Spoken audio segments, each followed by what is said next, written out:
আমার টাকা বেঁচে গেছে, আমার টাকা বেঁচে গেছে, আমার টাকা বেঁচে গেছে। এই দেখো আপু, আমার টাকা বেঁচে গেছে। কিসের টাকা? আর এভাবে লাফাচ্ছ কেন? এই দেখো আপু, আমি ভেবেছিলাম যে চকলেট আর পেন্সিল নেওয়ার পর পুরো টাকা শেষ হয়ে যাবে, কিন্তু দোকানদার চাচা আমাকে 10 টাকা ফিরিয়ে দিয়েছে। আচ্ছা, বাহ, তোমাকে তো এসব জিনিস চাচা খুব সস্তায় দিয়ে দিয়েছে। মনে হয় উনি জানতেন যে এগুলো আমার ঈদের বেঁচে যাওয়া টাকা। আরে তোমার ঈদের টাকার সাথে ওনার কি?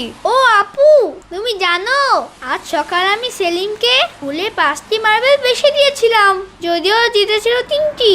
আর আমি যখন ওর কাছ থেকে ফেরত চেয়েছিলাম তখন ও দিল না। আচ্ছা, এটা তো খুব খারাপ হয়েছে। এটা তো একদমই ভুল। ভুলে বেশি? আরে আব্দুল বাড়ি, কি হলো আপু, থেমে গেলে কেন?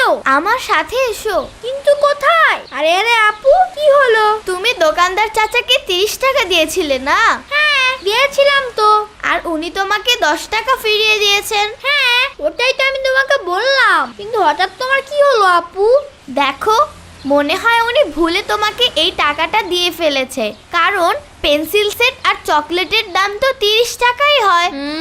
এরকম হতে পারে না, এ তো উনি নিজেই আমাকে ফিরিয়ে দিয়েছে। দেখো আব্দুল বাড়ি, তুমি সেলিমকে ভুলে 3টি মার্বেল বেশি দিয়েছিলে, তাই না? হ্যাঁ। তেমনি চাচাও ভুলে বেশি দিয়েছে মনে হয়। হ্যাঁ, কিন্তু সেলিম তো মিথ্যে বলেছিল। তাহলে কি আমরাও মিথ্যুক হয়ে যাব? চলো চাচার কাছে যেয়ে শুনে নেই। যদি দাম ঠিকঠাক থাকে তাহলে এ টাকা তোমারই থাকবে, আর ভুল হলে এটা আমরা তাকে ফিরিয়ে দেব। থামো আপু, কেন ফিরিয়ে দেব? আরে উনিই তো দিয়েছেন, আর যদি বেশিও দিয়ে থাকে উনি তো জানেনই না, আর অন্য কেউই জানে না, তাহলে আমরা এই টাকা কেন রেখে দেই না? আল্লাহ আমাদের মাফ করুন, এটা ভাবাও উচিত না। এমন ভাবলে আমরা মিথ্যুক ও ধোঁকাবাজ হয়ে যাব। ঠিক আছে, চাচা অথবা অন্য কেউ জানে না, কিন্তু আল্লাহ তো সবই দেখেন, জানেন। কোনো ব্যাপার কেউ দেখতে না পেলেও আল্লাহ তো দেখছেনই। আর ভুলটা জেনেও যদি আমরা টাকা ফেরত না দেই তাহলে আল্লাহ এ সম্পর্কে প্রশ্ন করবেন। ভাবো আমরা আল্লাহকে কি জবাব দেব?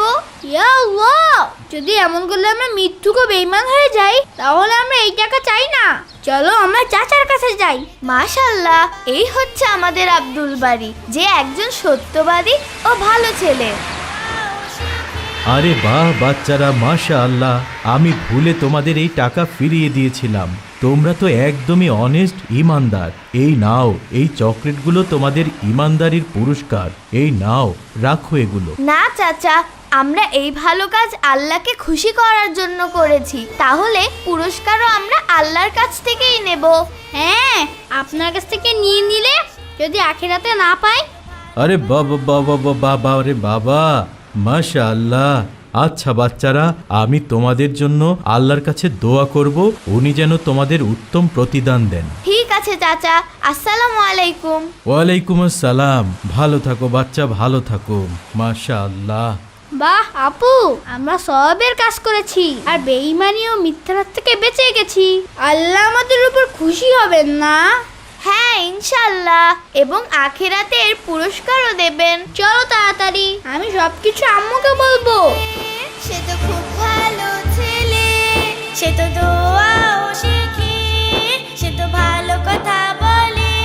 এ তো আব্দুল বাড়ি রে, সে তো খুব ভালো ছেলে, সে তো